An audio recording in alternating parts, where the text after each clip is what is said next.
Hello students and welcome back to our YouTube channel of toppercbse.com. Today we are going to start our lecture number 9. In this lecture we are going to start our new concept. We will cover all details about electric lines of force. We will study what is meant by electric line of force, how different charges or combination of charges produces electric lines of force, and what are the different properties that are followed by the electric line of force.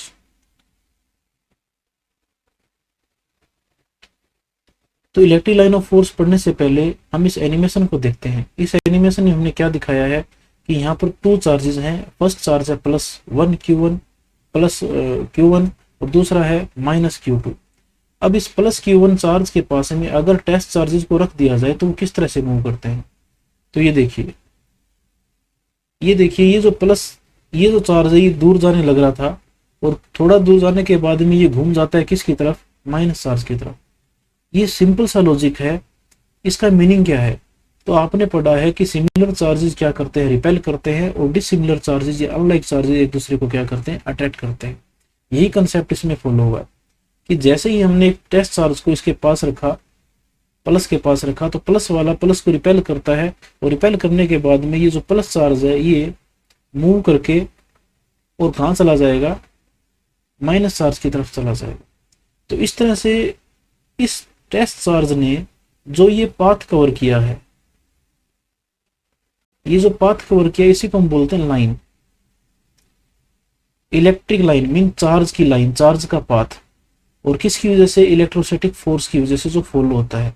अगर हम दूसरे charge को देखते हैं तो दूसरा charge कुछ इस तरह से मूव करने लग रहा है, और इस मिडिल वाले चार्ज को देखते हैं जो बीच में रखा हुआ है, तो ये किस तरह से जाएगा, बिल्कुल स्ट्रेट चला जाएगा, क्योंकि ये इसको रिपेल कर रहा है और ये इसको अट्रैक्ट कर रहा है, तो बिल्कुल ये स्ट्रेटली मूव करने लग रहा है क्योंकि ये बिल्कुल बीच में है इनके। तो इस तरह से ये जो पाथ बनते हैं इन्हीं को हम क्या बोलते हैं, इलेक्ट्रिक लाइन ऑफ फोर्स बोलते हैं। तो ये लाइन कैसी हो सकती है, ये लाइन बिल्कुल स्ट्रेट भी हो सकती है, जैसे कि आपने इस वाले चार्ज में देखा। ये लाइन कैसी हो सकती है, ये कर्व की फॉर्म में भी हो सकती है। तो डेफिनेशन क्या कहती है कि पाथ फॉलोड, जो कि स्ट्रेट और कर्व्ड कुछ भी हो सकता है, by a point charge under the effect of electric field is called electric line of force. Electric field के अंदर किसी पॉइंट चार्ज ने जो पाथ फॉलो किया है, जो कि स्ट्रेट भी हो सकता है, जो कर्व भी हो सकता है, उसी को हम क्या बोलते हैं, इलेक्ट्रिक लाइन ऑफ फोर्स बोलते हैं। जैसे इसको दोबारा से देखते हैं नेक्स्ट स्लाइड में। इसमें देखिए आप, ये जितनी भी लाइन्स हैं ये किस तरह से जा रही है, प्लस से तो निकलने लग रही है और माइनस की तरफ ये एंड होने लग रही है। इट मीन सिंपल सा कॉन्सेप्ट है कि टेस्ट चार्ज प्लस की वजह से रिपेल हुआ है और अट्रैक्ट किसकी वजह से है, माइनस की वजह से।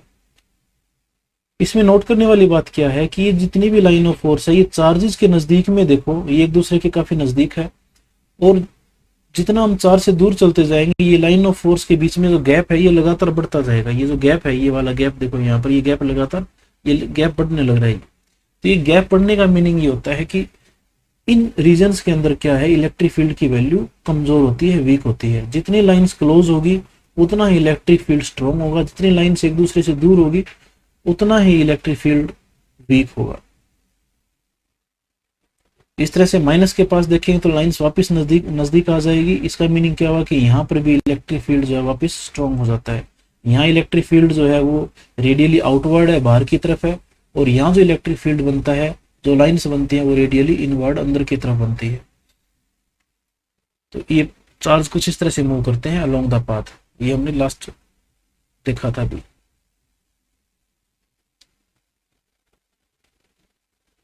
अब ये देखिए, यहाँ जो आपने चार्ज लिए ये दोनों अलग अलग लिए हैं। इससे पहले वाले केस में आपने देखा था कि दो चार्जेस एक दूसरे के नजदीक रखे थे। अगर इन्हीं दोनों चार्जेस को एक दूसरे से दूर कर दिया जाए तो हम ये मान के चलते हैं कि ये वाला जो चार्ज है, ये जो टेस्ट चार्ज है यहाँ पर, इसको अगर मैं क्यू नोट बोल देता हूँ, तो ये क्यू नोट जो है वो रिपेल होगा किससे, प्लस क्यू की वजह से, और ये बिल्कुल स्ट्रेट मूव करेगा इस तरह से, और ये लगातार स्ट्रेट मूव करता जाएगा। इसको अट्रैक्ट करने वाला कोई भी नहीं है, ठीक है ना। इस तरह से इसको यहाँ रखते हैं तो इस तरह से मूव करेगा। तो ये जो इलेक्ट्रिक फील्ड बनता है, इस तरह की इलेक्ट्रिक फील्ड को हम क्या बोलते हैं, रेडियल इलेक्ट्रिक फील्ड बोलते हैं। क्या बोलते हैं, रेडियल इलेक्ट्रिक फील्ड।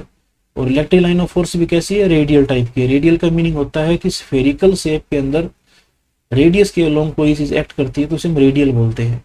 तो ये भी रेडियल इलेक्ट्रिक फील्ड है, सिंगल चार्ज की वजह से कोई भी इलेक्ट्रिक फील्ड हो वो रेडियल होगा, चाहे प्लस चार्ज हो चाहे वो माइनस चार्ज हो। एक बात आपने याद रखनी है, जो इलेक्ट्रिक लाइन ऑफ फोर्स है वो चार्ज्ड सरफेस के हमेशा 90 डिग्री एंगल पे निकलती है, ये हमेशा आपने ध्यान रखना है। क्योंकि कैसे काफी ऐसे न्यूमेरिकल अपने से पूछे जाते हैं, डायग्राम पूछे जाते हैं, जहां हमें आइडेंटिफाई करना होता है कि कौन सी इलेक्ट्रिक लाइन ऑफ फोर्स सही ड्रा की हुई है। तो आपने याद रखना है, उनमें से ये भी पॉइंट हो सकता है कि लाइन्स ऑफ फोर्स जो है वो जानबूझ के लेस देन या ग्रेटर देन 90 डिग्री एंगल पे रिप्रेजेंट की होती है। तो ऐसे केस को आपने आइडेंटिफाई करना होगा। लास्ट में हम देखेंगे कुछ ऐसे एग्जांपल, वहां से आपको और ज्यादा क्लियर हो जाएगा। ये electric line of force draw की गई है जब दोनों के दोनों चार्ज कैसे हैं, पॉजिटिव है, ये भी चार्ज पॉजिटिव है, ये भी चार्ज पॉजिटिव है। तो वैसी बात ये क्या रिप्रेजेंट करने लग रहा है, ये रिप्रेजेंट करने लग रहा है कि ये दोनों इलेक्ट्रिक फील्ड एक दूसरे को रिपेल करते हैं, रिपल्सिव नेचर को शो करने लग रहा है। क्योंकि अगर यहाँ कोई टेस्ट चार्ज रखा जाता है तो इसको ये वाला चार्ज तो रिपेल करता ही करता है, साथ में ये दूसरे वाला जो इसके नजदीक है ये भी रिपेल करता है, जिसकी वजह से ये कुछ इस तरह से कर्व पाथ की तरफ दूसरी तरफ चला जाता है। तो ये जो लाइन्स है वो क्या रिप्रेजेंट करती है, पॉजिटिव चार्जेस की फील्ड लाइंस को रिप्रेजेंट करने लग रही है। और ये जो बिल्कुल बीच में जो पॉइंट होता है, दोनों अगर ये चार्ज इक्वल मैग्नीट्यूड के हैं तो ये बिल्कुल बीच में मिलेगा, इसे बोलते हैं न्यूट्रल पॉइंट। यानी कि इस पॉइंट पे हमें देखने को मिलेगा कि नेट इलेक्ट्रिक फील्ड की जो वैल्यू होगी, ई की वैल्यूज होगी वो जीरो होगी। Net electric field at neutral point is always zero. ये कुछ वेज हैं इलेक्ट्रिक लाइन ऑफ फोर्स को आइडेंटिफाई करने के लिए। जैसे ये एक सीट मान लेते हैं, ये चार्ज सीट है, चार्ज सीट अगर बिल्कुल प्लेन है, बिल्कुल स्ट्रेट है और प्लेन है ये, तो उस केस में आप देखोगे कि जो लाइन ऑफ फोर्स है वो बिल्कुल यूनिफॉर्मली इससे बाहर की तरफ निकलेगी। चार्ज यूनिफॉर्म डिस्ट्रीब्यूटेड है, उस केस में इलेक्ट्रिक फील्ड भी कैसा बनेगा, यूनिफॉर्म बनेगा। यूनिफॉर्म इलेक्ट्रिक फील्ड की पहचान यही होती है कि इनके बीच में जो गैप होगा, ये जो गैप है इनके बीच में, ये वाला गैप जो है, ये गैप हमेशा अगर हर जगह एक जैसे हैं तो उसका मीनिंग क्या है, ये इलेक्ट्रिक फील्ड कैसा है, यूनिफॉर्म है, यूनिफॉर्म इलेक्ट्रिक फील्ड। जैसे कि ये वाला डायग्राम जो है वो क्या रिप्रेजेंट कर रहा है, इस जगह पे इलेक्ट्रिक फील्ड की लाइन एक दूसरे से दूर ज्यादा है, यहाँ थोड़ी नजदीक आ गई, और इस वाले केस में बिल्कुल ही नजदीक है। तो यहाँ पर जो है जितनी लाइंस नजदीक ज्यादा होगी वहां स्ट्रॉन्ग फील्ड होगा। तो इस डायग्राम के अकॉर्डिंग यहाँ स्ट्रॉन्गेस्ट इलेक्ट्रिक फील्ड बनने लग रहा है, और ये वाला जो एरिया और ये वाला जो है यहाँ पर वीकेस्ट इलेक्ट्रिक फील्ड काम करने लग रहा है, क्योंकि यहाँ लाइंस जो है एक दूसरे से दूर ज्यादा है। ये है, ये भी लाइन को रिप्रेजेंट करने का तरीका है। इसका मीनिंग क्या होता है, देखो हम किसी वेक्टर को कुछ इस तरह से रिप्रेजेंट करते हैं, जो अपना वेक्टर होता है वो इस तरह से रिप्रेजेंट किया जाता है, इस तरह से, ठीक है। तो वेक्टर की जो बैक साइड होती है, ये वाली बैक साइड, जिसको हम नॉर्मली ये एरो लगाते नहीं है, तो बैक साइड से देखने पे कुछ ऐसा नजर आएगा ये वेक्टर, और वेक्टर को सामने से देखने पर नजर कैसा आएगा, ये पॉइंट की तरह नजर आएगा। तो इसका मीनिंग ये है कि ये जो पॉइंट है, इसका मीनिंग ये है कि ये जो वेक्टर है, ये जो आपकी मोबाइल की स्क्रीन है या पीसी की स्क्रीन है जिस पे आप देखने लग रहे हो, ये आपको जो दिखने लग रहा है, यहाँ से जो लाइन ऑफ फोर्स है बिल्कुल 90 डिग्री से बाहर निकलने लग रही है, आपकी तरफ आने लग रही है। तो इसको बोलते हैं इलेक्ट्रिक फील्ड आउटवर्ड, बाहर की तरफ है, और कैसा है, perpendicular to the plane of paper. अगर इसको पेपर मान लिया जाए तो ये इसका जो प्लेन है इसके बिल्कुल परपेंडिकुलर और बाहर की तरफ निकलेगा। और इस वाले केस के अंदर क्या है, ये आपकी तरफ से पेपर की तरफ जाने लग रही है, यानी कि आप की साइड से स्क्रीन के अंदर की तरफ, और कैसे, स्क्रीन के 90 डिग्री पे। तो electric field is inward, electric field inward है, perpendicular to the plane of the paper. तो एरो का मीनिंग ये है कि अंदर की तरफ, और पॉइंट का मतलब है कि बाहर की तरफ निकलने लग रही है पेपर से, और जो प्लेन है उसके हमेशा क्या कैसा होगा, ये 90 डिग्री पे होगी। अब कुछ प्रॉपर्टीज देखते हैं जो हमें आगे ध्यान रखनी है। एक बार मैं सिंपली जस्ट बताने लग रहा हूँ, आगे हम डायग्राम्स देखेंगे, वहां पर सभी पॉइंट्स हम अच्छे से कंसीडर कर लेंगे। जैसे कि क्या कहता है कि इलेक्ट्रिक लाइन ऑफ फोर्स हमेशा कहाँ से स्टार्ट होती है, पॉजिटिव से, और टर्मिनेट कहाँ होती है, हमेशा नेगेटिव के ऊपर। ये आपने देखा था। इलेक्ट्रिक लाइन ऑफ फोर्स जो है कभी भी क्लोज लूप नहीं बनाती है, क्योंकि आपको पता है ये पॉजिटिव है, ये नेगेटिव है, तो ये लाइन यहाँ जाकर यहाँ पर एंड हो जाती है, ये वापस घूम के कभी नहीं दिखाते। अगर ये लाइन को इस तरह से दिखाया गया तो इसका मीनिंग ये गलत है। लाइन हमेशा पॉजिटिव से स्टार्ट होकर नेगेटिव पे एंड हो जाती है, तो ये कभी भी क्लोज लूप नहीं बनाती है। तो ये आपने ध्यान रखना है। Tangent at any point of the electric line gives the direction of electric field at that point. हाँ, इसका मीनिंग क्या होता है, देखो जैसे ये आपका पॉजिटिव चार्ज है, ये आपका नेगेटिव चार्ज है, और ये लाइन ऑफ फोर्स इस तरह से रिप्रेजेंट किया आपने, और यहाँ पर आपने एक टेस्ट चार्ज माना हुआ है। अब ये टेस्ट चार्ज की टेंडेंसी जो है वो क्या है कि ये स्ट्रेट मूव करना चाहता है बिल्कुल इस तरफ, और ये प्लस जो चार्ज इसको रिपेल भी इसी तरफ करने लग रहा है। बट क्योंकि साथ में नेगेटिव चार्ज है जिसकी वजह से ये अट्रैक्ट हो जाता है और ये अपनी लगातार डायरेक्शन को चेंज कर रहा है। जैसे यहाँ आएगा तो इलेक्ट्रिक फील्ड इस तरफ माना जाएगा, यहाँ आएगा तो इलेक्ट्रिक फील्ड इस तरफ हो गया। तो ये प्लस वाले के पास है तो इलेक्ट्रिक फील्ड डायरेक्शन बाहर की तरफ है, और माइनस वाले की तरफ आएगा तो इलेक्ट्रिक फील्ड किस तरफ होगा, माइनस वाले चार्ज की तरफ होगा। तो किसी भी पॉइंट पर अगर मान लो ये पॉइंट ए है, इस पॉइंट ए के ऊपर मैं इस माइनस क्यू को यहाँ से हटा लूँ तो ये जो चार्ज है ये किस तरफ जाएगा, इस तरफ जाएगा, बिल्कुल इस एरो की तरफ जाएगा। तो जिस तरफ चार्ज मूव करना चाहता है वही क्या होती है, इलेक्ट्रिक फील्ड की डायरेक्शन होती है, जो लगातार चेंज होती है अगर हम दो चार्जेस का कॉम्बिनेशन लेते हैं। तो किसी भी लाइंस के ऊपर हम टेंजेंट ड्रा करते हैं, इस पॉइंट पे टेंजेंट ड्रा करो अलग मिलेगा, इसका टेंजेंट अलग मिलेगा। तो लाइंस के हर पॉइंट के ऊपर टेंजेंट की डायरेक्शन अलग होती है, और उस टेंजेंट की हेल्प से हम क्या निकालते हैं, हम निकालते हैं डायरेक्शन ऑफ इलेक्ट्रिक फील्ड। तो अलग अलग पॉइंट के टेंजेंट अलग अलग इलेक्ट्रिक फील्ड की डायरेक्शन को रिप्रेजेंट करते हैं अलग अलग पॉइंट्स के ऊपर। Closer lines in any area represent stronger electric field there. Obvious सी बात है, जिस स्पेस के अंदर लाइंस नजदीक होगी वहां पर इलेक्ट्रिक फील्ड भी क्या होगा, स्ट्रॉन्ग होगा। हम ये भी कह सकते हैं कि इलेक्ट्रिक जो लाइन ऑफ फोर्स है वो डायरेक्टली डिपेंड करती है नंबर ऑफ लाइंस के ऊपर। जितनी ज्यादा लाइन ऑफ फोर्स होगी उतना ही ज्यादा इलेक्ट्रिक फील्ड होगा। और यह हम ये भी कह सकते हैं कि जो चार्ज की वैल्यू है, चार्ज का मैग्नीट्यूड है, वो भी किस पे डिपेंड करता है, नंबर ऑफ लाइंस के ऊपर डिपेंड करता है। जितनी ज्यादा लाइंस अगर किसी चार्ज से बाहर दिखाते हैं तो उतना ही वो जो चार्ज होगा उसका मैग्नीट्यूड भी ज्यादा होगा।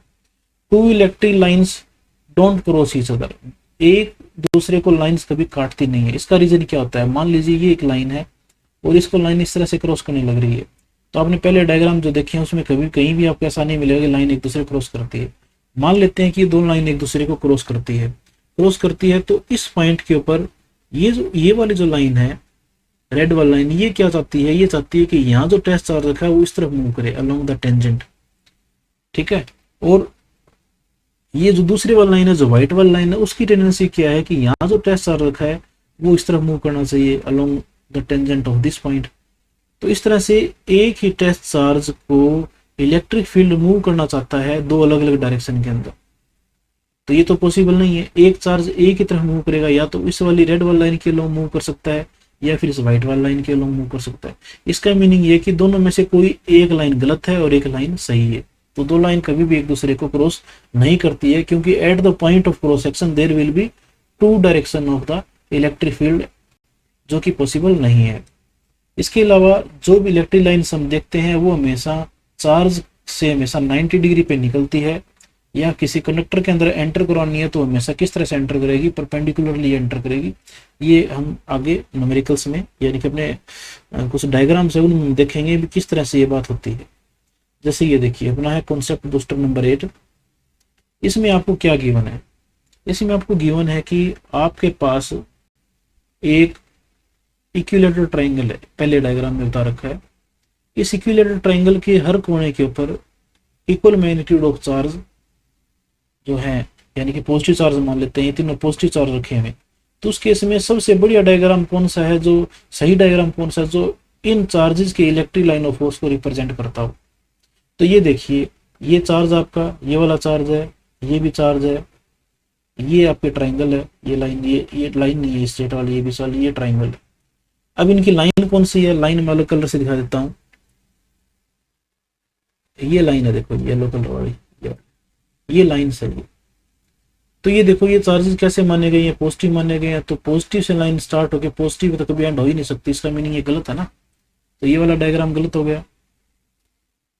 ये वाला डायग्राम भी मोर एक्यूरेट नहीं है, क्योंकि इस वाले केस में भी क्या है कि ये जो लाइन है, ये वाली जो लाइन दिखाई दे रही है आपको, ये जो लाइन है, इस लाइन में कुछ क्लियर कट पता नहीं लग रहा है ये कहाँ से आई, ये वाला लाइन, ये वाला लाइन, ठीक है ना।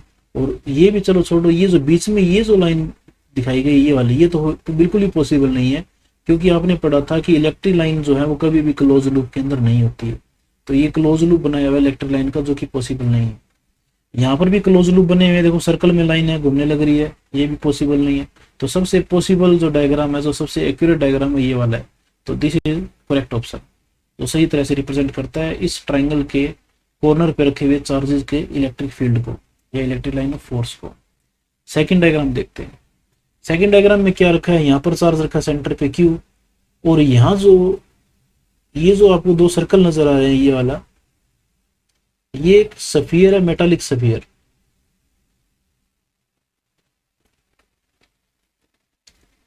यानी कि मेटालिक सफियर के अंदर हमने चार्ज रखा हुआ है। तो कौन सा ऐसा ऑप्शन है जो इलेक्ट्रिक लाइन ऑफ फोर्स को सही तरह से रिप्रेजेंट करता है? तो ये देखो, ये लाइन ऑफ फोर्स यहाँ से चली और ये मेटल के अंदर क्रॉस हो रही है, मेटल के अंदर शो किया गया है। मेटल के अंदर कभी भी लाइन पास नहीं होती है। अगर मेटल आपको दिखाया जाए तो किसी भी कंडक्टर के अंदर इलेक्ट्रिक लाइन ऑफ फोर्स जो है हमेशा कैंसिल हो जाती है। उसका रीजन हम आगे पढ़ेंगे, उसको डिटेल से हम आगे इलेक्ट्रिक फील्ड का जो नेक्स्ट पार्ट आएगा, अपना कैपेसिटर वाला पार्ट आएगा, उसमें हम ज्यादा क्लियर कट इसको समझेंगे। तो ये देखिए, बाकी आगे मैं समझा भी दूंगा आपको। चलो मैं आपको समझा ही देता हूँ कि ये कैसे हुआ है। ये आपका एक मेटल का टुकड़ा है, और जैसे ही हम यहाँ पर प्लस और माइनस लगाते हैं, तो ये जो मेटल का ब्लॉक है, इस मेटल के ब्लॉक पर इंडक्शन की वजह से नेगेटिव चार्ज इकट्ठा हो जाएगा पॉजिटिव वाली साइड में, और नेगेटिव वाली साइड में पॉजिटिव चार्ज, और पॉजिटिव वाली साइड में नेगेटिव चार्ज। जिसकी वजह से क्या होगा कि इसके अंदर भी इलेक्ट्रिक लाइन ऑफ फोर्स बननी स्टार्ट हो जाएगी। बाहर भी इलेक्ट्रिक लाइन ऑफ फोर्स और अंदर भी electric line of force. But इस कंडक्टर के अंदर की इलेक्ट्रिक लाइन ऑफ फोर्स जो है बाहर वाले के बिल्कुल इक्वल एंड अपोजिट होने की वजह से ये जो अंदर जो लाइन जाएगी, ये आपस में एक दूसरे को कैंसिल करेगी। तो ये एक दूसरे को कैंसिल करेगी, तो यहाँ पर जो इलेक्ट्रिक फील्ड की जो वैल्यू है वो क्या हो जाएगी, जीरो, क्योंकि अंदर की जो इलेक्ट्रिक लाइन जो है वो बाहर वाले इलेक्ट्रिक लाइन के बिल्कुल अपोजिट है। इसलिए अंदर वाले साइड में इक्वल एंड अपोजिट मैग्नीट्यूड की जो लाइंस है वो चलने लग रही है, जिसकी वजह से नेट इलेक्ट्रिक फील्ड की वैल्यू किसी भी कंडक्टर के अंदर जीरो हो जाता है। तो ये आपने बात ध्यान रखनी है, जस्ट मैंने आपको आइडिया दे दिया है यहाँ से। ये जो लाइन है ये कुछ इस तरह से शो कर सकते हैं। ये लाइन यहाँ तक तो गई, ठीक है। उसके बाद में इस कंडक्टर के अंदर शो नहीं किया इसको, और ये बाहर आने लग रही है। तो ये ऑप्शन ज्यादा बेटर लग रहा है मुझे। इस वाले केस में क्या है, ये अंदर तो रिप्रेजेंट नहीं किसने, बट ये यहाँ पर थोड़ा कर्व टाइप में रिप्रेजेंट की है, और यहाँ आसपास में कोई चार्ज भी नहीं है जिसकी वजह से ये कर्व हो, तो ये भी पॉसिबल नहीं है। तो ये वाला जो ऑप्शन है ये रॉन्ग माना जाएगा। और इस वाले केस में भी यही दिक्कत आ रही है कि इसने बीच वाले पोर्शन के अंदर लाइन को रिप्रेजेंट किया, तो ये वाली भी चीज गलत है, ये भी गलत। तो ये वाला ऑप्शन बिल्कुल सही है। इसके बाद हम देखते हैं नेक्स्ट। ये तो है दो प्लेट्स, ये दो प्लेट रखी हुई है, एक पॉजिटिव चार्ज है और नीचे वाली क्या नेगेटिव चार्ज है, और इनके बीच में ये जो रखा हुआ है ये एक मेटालिक सफियर है।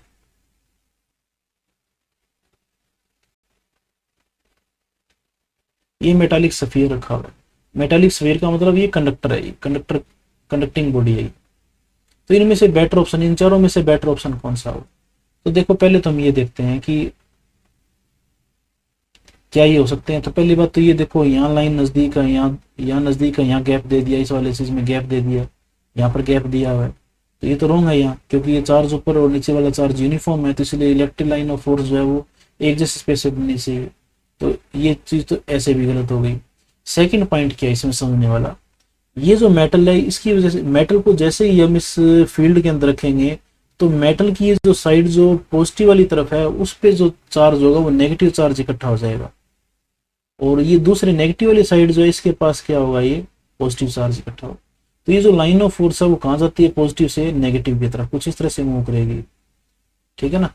तो इस कुछ इस तरह से मूव करेगी, और ये इसमें से इसमें जाएगी, और इसमें शो नहीं करना है, फिर घूम के इधर से बाहर आ जाएगी। तो सफियर के 90 डिग्री पे एंटर करने लग रही है, 90 डिग्री पे बाहर निकलने लग रही है।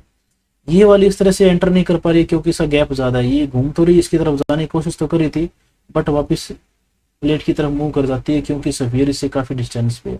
तो ये जो ऑप्शन है ये सबसे बेटर है, जो सही रिप्रेजेंट करता है इलेक्ट्रिक लाइन ऑफ फोर्स को। ये सही तरह से रिप्रेजेंट नहीं करा, क्योंकि ये जो इतनी दूर वाली लाइन है ये भी इसके अंदर हम एंटर करवा रहे हैं और उसको बाहर निकालने लग रहे हैं। तो सभी की सभी लाइन इसमें एंटर करे, ये पॉसिबल नहीं है। ये वाला मैंने बताया आपको अलग अलग गैप के ऊपर है। और सेकेंडली जो ये चार्ज नेगेटिव और पॉजिटिव क्रिएट होना, और उसके अकॉर्डिंग भी देखें तो ये लाइन ऑफ फोर्स सही तरह से ड्रा नहीं की हुई है। यहाँ भी ये देखिए ये लाइन इसके पास से बिल्कुल स्ट्रेट निकल जाती है, यानी कि लाइन को बेंड होना चाहिए था, पहले इसकी तरफ जाएगी इसकी तरफ, ये स्ट्रेट जा रही है। इसका मीनिंग ये हुआ कि ये देखो इसके अंदर इसने लाइन नहीं दिखाई है, इसका मतलब ये मेटालिक बॉडी है। और अगर ये मेटालिक बॉडी है तो यहाँ नेगेटिव बनना चाहिए था, यहाँ क्या बनना चाहिए था, पॉजिटिव बनना चाहिए था। फिर भी ये लाइन क्या स्ट्रेट जाने लग रही है, तो ये तो बिल्कुल गलत हो गया।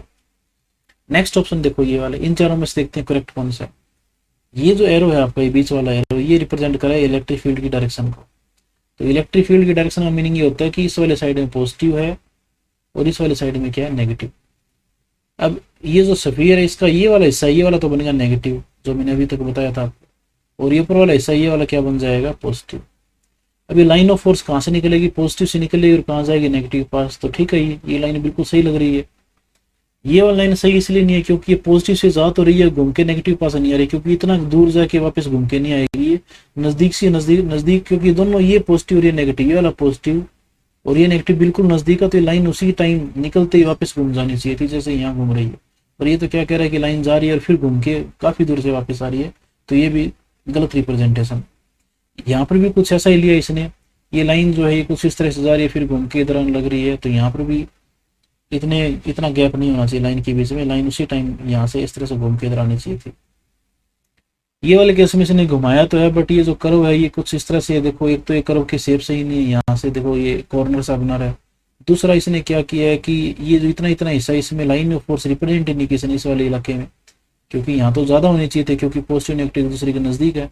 तो ये इस वाली जगह किसी ने एम्प्टी छोड़ा, इसलिए ये चीज क्या है, रॉन्ग है। इसमें सबसे बढ़िया ऑप्शन कौन सा है, ऑप्शन नंबर 1।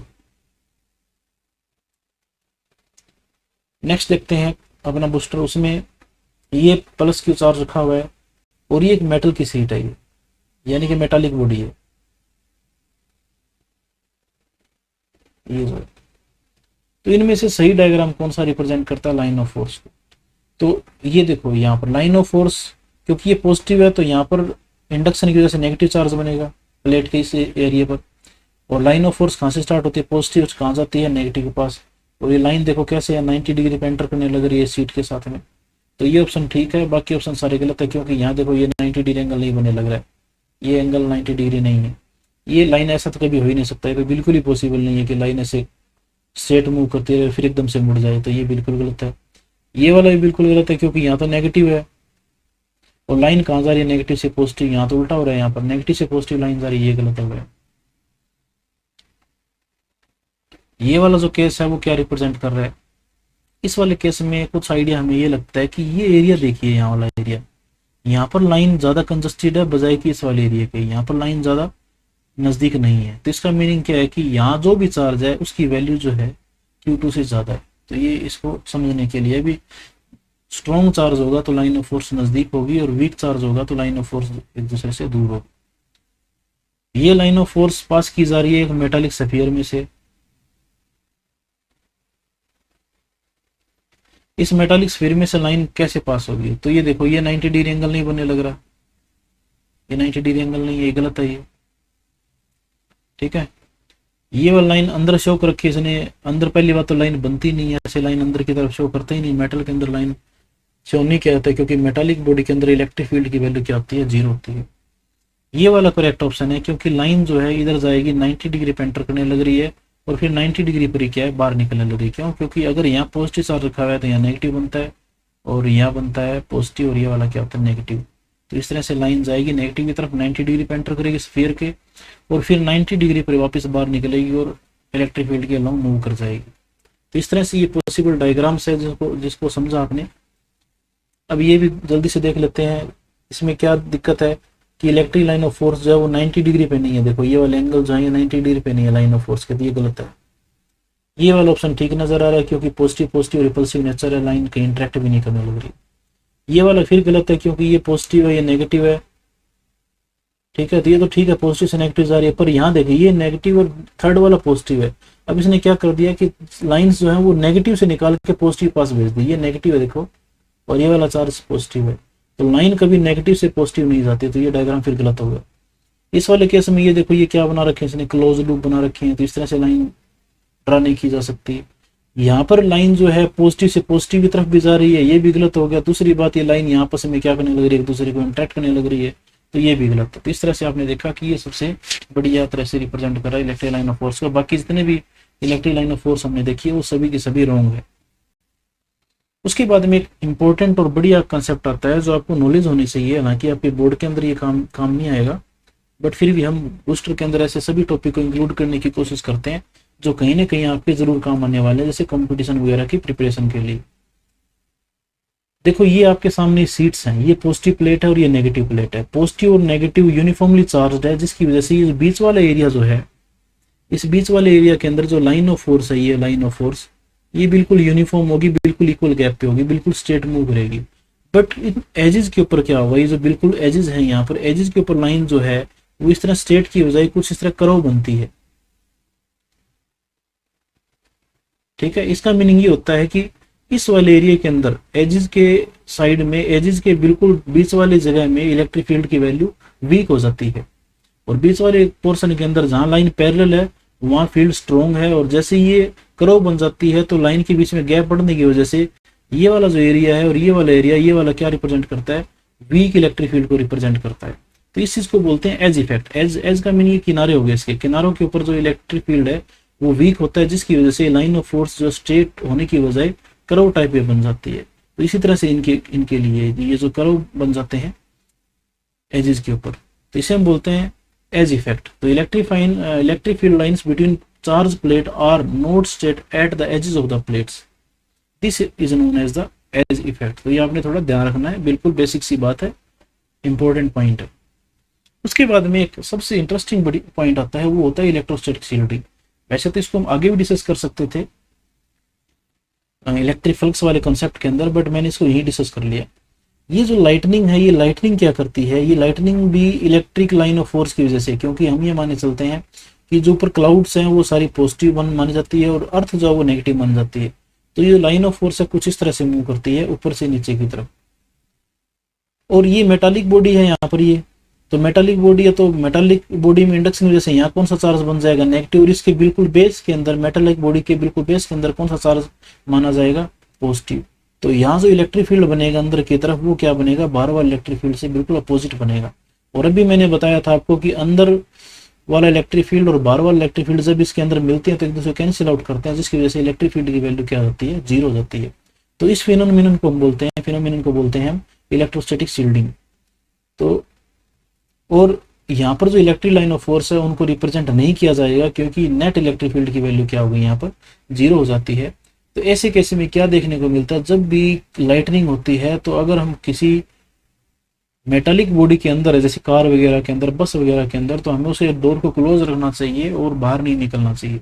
अगर मान लो लाइटनिंग स्ट्राइक कर भी जाती है बॉडी के ऊपर, तो ये कार के ऊपर गिरने के बाद में इसकी मेटालिक बॉडी से होती हुई कहाँ चली जाएगी, अर्थ के अंदर चली जाएगी। ऐसे केसेस में देखा गया है कि जब ये अर्थ के पास जाना चाहती है, तो क्योंकि मेटालिक बॉडी है और इसका डायरेक्ट कॉन्टेक्ट नहीं है अर्थ से, बीच में टायर आ जाते हैं और टायर के अंदर क्या होती है, हवा होती है। तो ऐसे केस में कंडक्शन बनाने के लिए जो टायर के अंदर की हवा है वो आयनाइज हो जाती है, वो ब्रस्ट हो जाती है, मतलब एकदम से एक्सप्लोड हो जाती है, जिसकी वजह से टायर फट जाते हैं और फिर ये जो चार्ज है वो किस तरह मूव कर जाता है, अर्थ के पास चला जाता है। तो इस तरह के इफेक्ट को बोलते हैं इलेक्ट्रोस्टैटिक शील्डिंग। तो इसको इलेक्ट्रिक लाइन ऑफ फोर्स के अकॉर्डिंग किस तरह से समझेंगे, inside a metallic body no electric line of force exist तो करती है बट कैंसिल आउट होगी, जिसकी वजह से हम मानते नहीं है कि एग्जिस्ट नहीं कर रही है। Such region which is free from electric line of force is known as Faraday's cage. ठीक है ना, केज का मतलब क्या होता है, एक तरह से इसको जाल वगैरह बोल सकते हैं, तो कवर वगैरह बोल सकते हैं। And this phenomenon is known as electrostatic shielding. तो ये आपका लेक्चर था, लेक्चर नंबर 9। नेक्स्ट मिलते हैं लेक्चर नंबर 10 के अंदर, जिसमें हम डिस्कस करेंगे इलेक्ट्रिक डाइपोल के बारे में। तब तक के लिए जय हिंद, जय भारत।